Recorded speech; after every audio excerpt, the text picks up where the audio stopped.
આપણા ભારતની જે અર્થવ્યવસ્થા છે એ ખૂબ ઝડપથી વધી રહી છે અને પ્રધાનમંત્રી નરેન્દ્ર મોદી તો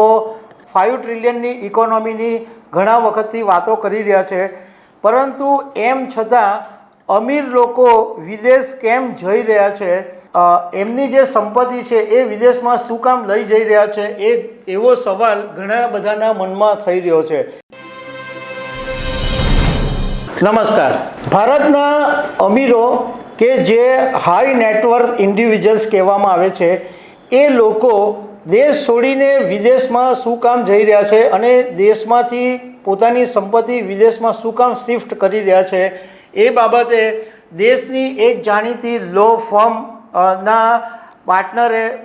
એક કોન્ક્લેવની અંદર બહુ સરસ વાત કરી છે, તો એના વિશે હું તમારી સાથે વાત કરીશ। મારું નામ રાજેશ શાહ છે અને તમે જોઈ રહ્યા છો ગુજરાતના સૌથી મોટા ડિજિટલ ન્યૂઝ પ્લેટફોર્મ ખબર છે.com। આપણા ભારતની જે અર્થવ્યવસ્થા છે એ ખૂબ ઝડપથી વધી રહી છે અને પ્રધાનમંત્રી નરેન્દ્ર મોદી તો 5 ટ્રિલિયનની ઇકોનોમીની ઘણા વખતથી વાતો કરી રહ્યા છે, પરંતુ એમ છતાં અમીર લોકો વિદેશ કેમ જઈ રહ્યા છે, એમની જે સંપત્તિ છે એ વિદેશમાં શું કામ લઈ જઈ રહ્યા છે, એવો સવાલ ઘણા બધાના મનમાં થઈ રહ્યો છે કે ભાઈ આપણા દેશની અંદર બધું શાંતિ છે, અર્થવ્યવસ્થા આટલી ઝડપથી વધી રહી છે, તો એમ છતાં વિદેશ જવાનો મોહ આ અમીર લોકોને કોણ છે, ખાસ કરીને હાઈ નેટવર્થ ઇન્ડિવિજ્યુઅલ્સ જે કહેવાય છે એ લોકો ભારત છોડીને અમેરિકા જઈ રહ્યા છે। હવે આ બાબતે હમણાં જે એક કોન્ક્લેવ, એક મીડિયાનો કોન્ક્લેવ થયો, એની અંદર જાણીતી law firm Cyril Amarchand મંગળદાસના partner Rishabh શ્રોફે માહિતી આપી કે આમ જોવા જઈએ તો દેશની જે કુલ વસ્તી છે એમાં બહાર જનારા લોકો છે, જે અમીર લોકો છે, એની સંખ્યા બહુ ઓછી છે, પરંતુ એની અસર ઘણી બધી મોટી છે, કારણ કે આ એવા લોકો છે જે દેશ છોડીને જઈ રહ્યા છે, એ બિઝનેસ લીડર છે, જોબ ક્રિએટર છે અને મોટા ટેક્સ પેયર છે, અને એમના જવાને કારણે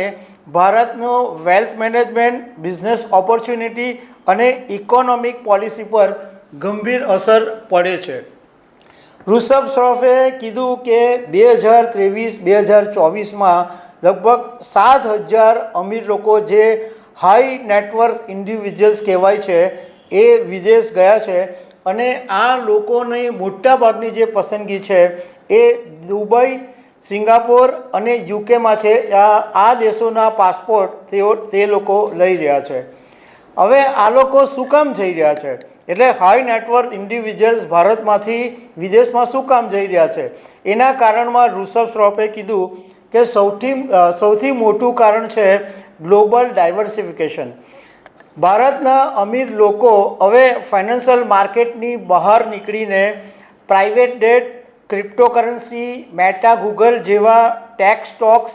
એની અંદર રોકાણ કરવા માંગે છે, પરંતુ ભારતમાં આ શક્ય નથી। ભારતની જે રેગ્યુલેટરી સિસ્ટમ છે એ આવું અમીર લોકોને કરતાં રોકે છે, એટલા માટે એમને વિદેશ જવું છે, કારણ કે એમની પાસે વિદેશની અંદર ઓપોર્ચ્યુનિટીઝ બહુ છે એમના પૈસાનું રોકાણ કરવાની। ભારતની અંદર ઇક્વિટી, ડેટ, રિયલ એસ્ટેટ બધું ઇન્વેસ્ટમેન્ટ છે, પરંતુ એ ભારત સુધી સીમિત છે, પરંતુ આ લોકોને હવે ગ્લોબલ ફૂટપ્રિન્ટ જોઈએ છે, એટલે ઘણા બધા ભારતના એવા લોકો છે જે હવે સિંગાપોર કે દુબઈમાં પોતાની ઓફિસ ખોલે છે, અને એટલા માટે કે ત્યાં ફાઇનાન્શિયલ રેગ્યુલેશન્સ છે એ એકદમ સરળ છે, એટલા માટે એમને બિઝનેસ કરવાનું બહુ સારું પડે છે। બીજું કે એક ચિંતાજનક વાત એ પણ છે કે જે અત્યારે જે હાઈ નેટવર્થ ઇન્ડિવિજ્યુઅલ્સ છે એ પરિવારના લોકો એમનું જે નેક્સ્ટ જનરેશન છે એને ત્યાં શિફ્ટ કરી રહી છે, એમને ભારતમાં ઉછેર કરવા નથી માંગતા, ત્યાં ગાડી આવા દુબઈ, સિંગાપોર કે યુકેની અંદર ઉછેરવા માંગે છે કે ફ્યુચરની અંદર ત્યાં ગાડી એમનો બિઝનેસ આગળ વધી શકે। તો દર્શક મિત્રો, આવી અનેક વાતો સાથે અમે તમને મળતા રહીશું। Thank you very much.